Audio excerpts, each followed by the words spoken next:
हम नियोजित अप्रचलन के युग में जी रहे हैं। हमारी गगनचुंबी इमारतें भले ही कांच और स्टील से चमकती हों, एक समाप्ति तिथि के साथ बनाई गई हैं। हमारा आधुनिक कंक्रीट लोहे से मजबूत किया गया, जो अनिवार्य रूप से जंग खाकर फूल जाता है, 50 शायद 80 वर्षों में ढहने लगता है। लेकिन इसे देखिए, ये पैंथियन है। लगभग 2000 वर्षों से इसका गुंबद, जो अस्तित्व में सबसे बड़ा बिना सुदृढ़ीकरण वाला कंक्रीट ढांचा है, गुरुत्वाकर्षण, भूकंप और समय की धीमी मार को चुनौती दे रहा है। इसने इतालवी गर्मियों की उमस भरी गर्मी और टाइबर की सर्दियों की नम ठंड को सहा है। आधुनिक इंजीनियरिंग इसे असंभव मानती है। हम खुद को मानवीय उपलब्धि का शिखर कहते हैं, फिर भी हमारे तटीय घाट दशकों में ही खत्म हो जाते हैं, जबकि रोमन पाइली, पानी के नीचे के विशाल घाट, खारे पानी की निरंतर मार के 2 सहस्त्राब्दियों बाद भी चट्टान की तरह मजबूत बने हुए हैं। ये समझने के लिए कि कैसे हमें खंडहरों से परे रोमन दुनिया के आणविक ताने बाने को देखना होगा। रोमन लोगों ने केवल निर्माण नहीं किया, उन्होंने संश्लेषण किया। उनका रहस्य ओपस सीमेंटिकियम यानी रोमन कंक्रीट में छिपा था। सदियों तक इतिहासकारों का मानना था कि रोमन लोग बस भाग्यशाली थे जिन्हें पोजुओली की ज्वालामुखी रेत मिल गई थी। ये पल्वेस पुटकोलानस या ज्वालामुखी राख वास्तव में एक चमत्कारिक सामग्री थी। जब इसे चूने और पानी के साथ मिलाया गया तो इसने एक पोजोलानिक प्रतिक्रिया शुरू की, जिससे आज हमारे द्वारा उपयोग किए जाने वाले पोर्टलैंड सीमेंट की तुलना में कहीं अधिक टिकाऊ बाइंडर तैयार हुआ। लेकिन हमारी समझ में एक कमी थी, या हमें ऐसा लगा। दशकों तक भूवैज्ञानिकों ने रोमन कंक्रीट के भीतर चूने के छोटे सफेद मिलीमीटर के आकार के टुकड़ों को देखा। हमने उन्हें खराब मिश्रण मानकर खारिज कर दिया। हम गलत थे।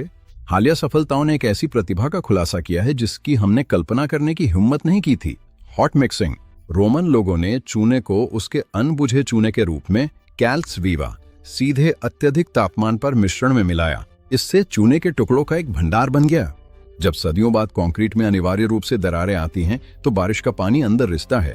ये इन टुकड़ों से टकराता है, उन्हें कैल्शियम संतृप्त घोल में घोल देता है, जो फिर से क्रिस्टलीकृत हो जाता है और दरार फैलने से पहले ही उसे भर देता है। उन्होंने सिर्फ एक दीवार नहीं बनाई, उन्होंने एक जीवित, खुद की मरम्मत करने वाला जीव बनाया। जबकि हम प्रकृति के तत्वों से लड़ते हैं, रोमन लोगों ने अपने वास्तुकला के रसायन विज्ञान को पूरा करने के लिए तत्वों को आमंत्रित किया। लेकिन हर रोमन नवाचार को दुनिया बदलने की अनुमति नहीं दी गई। इतिहासकार प्लिनी द एल्डर और व्यंग्यकार पेट्रोनियस की बातों में हमें खोई हुई तकनीक का अंश मिलता है। विट्रम फ्लेक्सिल यानी लचीला कांच। कहानी यह है कि एक शिल्पकार ने टाइबेरियस सीजर को एक कटोरा भेंट किया। इसकी कीमत साबित करने के लिए उसने इसे संगमरमर के फर्श पे पटक दिया। टूटने के बजाय कांच में केवल एक डेंट पड़ा। उसे इनाम की उम्मीद थी, उसे मौत की सजा मिली। टाइबेरियस को डर था कि कांच जैसी सुंदर लेकिन धातु जैसी टिकाऊ सामग्री साम्राज्य के सोने और चांदी की कीमत कम कर देगी, इसलिए उसने शिल्पकार का सिर काटने का आदेश दिया। वो रहस्य रोमन फोरम की धूल में ही दफन हो गया।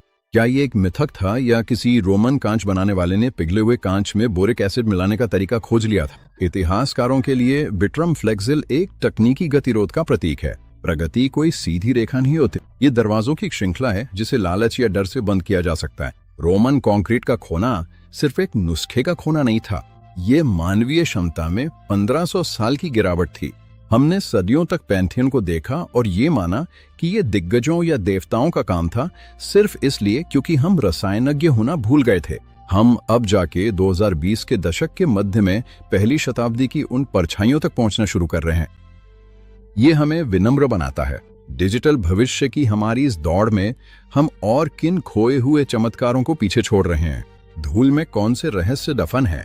रोम ने हमारे लिए सिर्फ खंडहर नहीं छोड़े, उन्होंने हमें एक चुनौती दी है, अगली तिमाही के लिए नहीं बल्कि आने वाली अनंत काल के लिए निर्माण करने की। अतीत हमारे पीछे नहीं है, ये हमारे नीचे है, याद किए जाने का इंतजार कर रहा है। ये सामग्री केवल शैक्षिक उद्देश्यों के लिए है और वित्तीय सलाह नहीं है।